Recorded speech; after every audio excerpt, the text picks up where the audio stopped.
As noted, the anticipated red wave was more like a tinkle yesterday, but it does appear that the Republicans will take control of the House of Representatives. And now, what messages can we find in last night's return? With me to discuss this and more, Brent Keilen, Vice President of FRC Action, and Connor Semelsberger, Director of Federal Affairs for Life and Human Dignity here at the Family Research Council. Brent, Connor, welcome back. Thanks, Tony. I'm sure it was a short night, long day, but we're still counting. And as I said at the beginning of the program, and we even talked about this last night, the trends are the Republicans will take the House. The question is now the margin by which they'll take the House. What are we finding out in the numbers? Yeah, Tony, that's been one of the interesting themes, is just how close these results are going to be to what we went into the night with. So the House right now, we're looking at 203 seats that have been called for the GOP. That's kind of changing by the hour right now as these returns come in. They need to hit that 218 mark for the outright majority. 173 have been called for the Democrats. So like you said, it is trending well for them, not the big margins we were expecting, but a good sign there. You know, and then the Senate right now, they just called earlier today the U.S. Senate race for Ron Johnson in Wisconsin. That's a big race. It was anticipated that he would win, but it's also Wisconsin. Right. Very close race. And he's somebody our PAC had endorsed as a true blue candidate. So that puts the Senate at 48-48 now.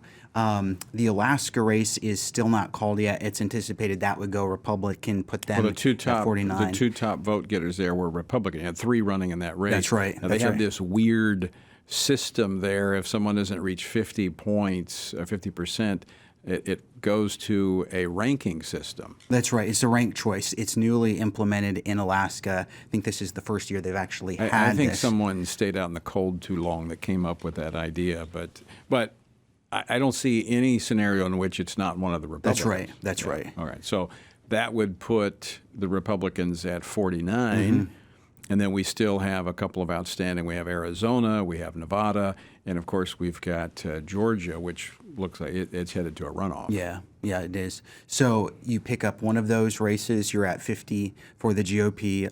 In Nevada, Adam Laxalt, the Republican candidate, is up by a couple points with, I think, 75% in right now. So that's looking good for them. But all three of the races still looking close right now. So there is a path still forward for the Republicans to take the majority in the Senate. There is, yeah. But it may come down to Georgia going into December in that runoff election. Just like we saw 2 years ago. Yeah, we were just talking about the Scott Rasmussen. But he made a point. The one difference is that he thinks that the Republicans could have an advantage because with Biden being the president, you don't have Trump as president, and so there's just a different dynamic that he thinks could benefit the Republicans. But it's hard to speculate at this point. So let's talk about the makeup, how the Republicans got to this point to where they're about to take the majority in the House. Yeah, it's been quite the journey. This cycle was new after the last census. Every 10 years, they sort of reapportion and redistrict, and that census was sort of messy with COVID and everything, but nonetheless, states redistricted, and that really played a big factor last night. Florida, with Governor DeSantis, who won handily, he put a really good map in. They actually picked up 3 seats, partially because of redistricting, and even New York. It just goes to show how important these things are. New York had a really gerrymandered map. The Supreme Court threw it out, and it was more favorable to Republicans, and they actually picked up maybe 3-4 seats in New York. So just the redistricting could end up being the major factor in the Republicans capturing control of the Congress. That's right. And the thing about last night, what keeps coming to mind is you think of, tournament brackets and you talk about chalk, all the winners. It sort of felt that way. A lot of the toss-ups really stayed hold, except what the big difference was, this redistricting factor. Well, that's interesting because that speaks to the importance of state legislatures, because it is the state legislatures that redraw those lines after every census. So, you might not be able to run for Congress, but you can run for the legislature. I served in the legislature, went through the redistricting process, and those are important in the fact that you have, and we saw this after 2010, that that was a red wave with the Tea Party, that legislatures went into the hands of Republicans.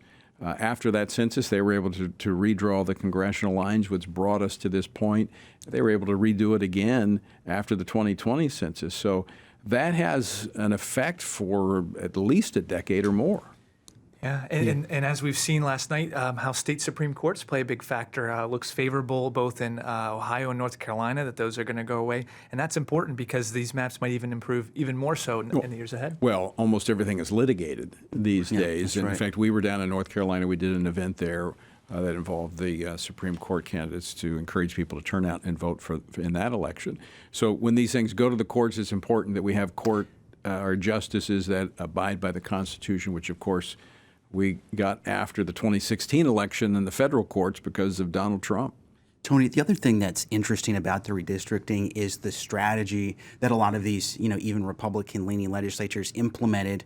They went a different route than they have sometimes historically, carving out more safe districts and fewer swing districts in a lot of these states. So it actually was anticipated, maybe not necessarily these exact numbers, but if the GOP did in fact pick up the majority, it might be a smaller number, but that a lot of those districts would be safer. So that will be significant to watch, because if that's the case, they won't be having to watch out for some of these votes that we historically see in swing districts and these sorts of things. And we've seen that. I was talking about this earlier with Scott, is that the Republicans have become more conservative, the Democrats more liberal, in part because of that redistricting process, to where these districts are solidly within the hands of those particular ideological bents of the party. And so, if I were a Republican in one of those seats, I would be happy because that means you have a less likelihood of being challenged. All right, we're up against a break. When we come back, I want to talk a little bit about the issues, because we're in such a narrowly divided nation. It's not just a partisan divide, it is an ideological, and I would even say spiritual divide. I know that there's still races being called, congressional races, but so far, how did FRC Action's True Blue recipients, those that were running for re-election, how'd they do? Tony, actually incredibly well. So FRC Action PAC made 70 endorsements. Right now, we have 52 of those who have won overall. Still a lot of races yet to be called, very close margins. But of those, our True Blue candidates are these leaders, members of Congress who have voted 100% on our scorecard. And over the last couple of years, we have scored a lot of votes impacting faith, family, and freedom. And if you look at the True Blues, so far 43 of those have won.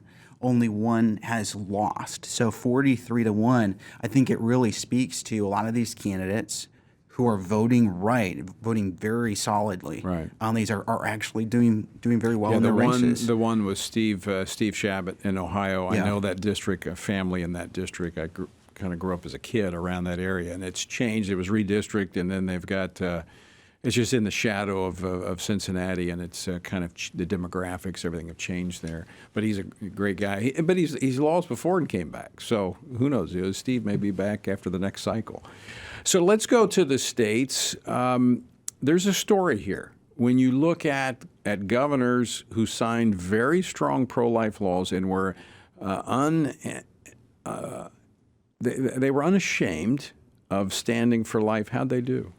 They did very well, Tony. That's just an understatement. We had 11 governors that in their first term signed a really strong pro-life bill. Heartbeat legislation, life at conception, some multiple pro-life bills. Oklahoma governor said, I'll sign any pro-life bill you put to my desk. They didn't just win their races. They won by massive margins. Ron DeSantis by 20 points in Florida.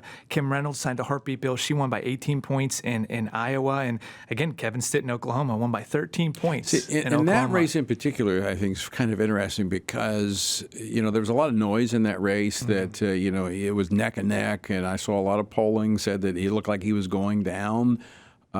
But he never wavered on his positions. No, and he very much even leaned into them, working against transgender issues in the schools too. And not only didn't hurt him, it might have even helped him with the base coming out to vote for him. I think it did. I think that's the story. When you look at Ron DeSantis, almost 20 points. That was a record. I think first time in 150 years you've had somebody do that well in a gubernatorial race in the state of Florida. I mean, now everyone is saying Florida is solidly a red state. It's no longer a swing state. So we're taking these strong, definitive stands that people reward it. They're looking for clear leadership. And this even trickled up to the Senate races, too. Marco Rubio signed the 15-week bill. We worked with him on several pro-life bills. He wins Florida big. Same Ron Johnson. They ran all about abortion against Ron Johnson. He wins that by 2 points. And this is one of my favorites, too. You think of the weakest pro-life candidate trying to hold on to a Republican seat. We'd say was Dr. Oz in Pennsylvania. That was the only seat to flip so far, and he had probably one of the weakest pro-life positions out there. Again, going back to a nation that's divided, every election is really kind of a base election, and people are going to be motivated by those who take strong, definitive stands on the issues that they care about. Tony, I think what sticks out about this list, that Connor's talked about to me is we've got 11 of these governors who have signed meaningful pro-life legislation, in many cases heartbeat legislation. All 11 of them won yesterday, and these are not all deep red states, just like you're talking about. Florida, you mentioned those numbers. Georgia, that race 4 years ago was the closest race in the country. We didn't know for days who won that. Iowa is typically a swing state. Ohio is not, a state that's typically considered. And DeWine is, he's just kind of methodical, gets the work done. But he has taken a strong stand on these issues, and the voters rewarded him. And I think that puts Ohio solidly in a Republican column. Yeah, and to converse him with his predecessor, Kasich, he would not sign the heartbeat bill. And when DeWine got in, he said, I will sign that heartbeat bill, and he was rewarded for it. Yeah. Very interesting what we see happening at the states. And again, I think Congress reflects that, where you see the Congress becoming more conservative from those red states, the redder states becoming redder, the bluer states becoming bluer. Yeah, and how this played out, you look at, some of these governors' races, we looked the other side that really leaned into the abortion issue. It was similarly understandable. Wow, these pro-abortion governors, they won their races again, too. We're up against a break, Connor, but very quickly, 30 seconds, the lame duck session. How does this factor into a lame duck? Yeah, it's now going to be much more interesting. All these final weeks to end out the year, there's going to be a lot on the table, and we got to be pressed in to make sure we keep all the bad legislation from coming to fruition these next few weeks. All right, and so folks, we're going to be covering the lame duck session. We'll probably have a special segment every day. Connor or somebody from the RGA team will be in, kind of giving you updates, because, as stated, you're going to have to lean in and help on this, because there's some really, really bad pieces of legislation that have been teed up in the Senate, and we got to stop it. Brent, Connor, great to see you. Thanks for staying up late last night and still combing through the stuff today. I'm sure we'll have more even tomorrow. Thanks, Tony. Appreciate it. All right.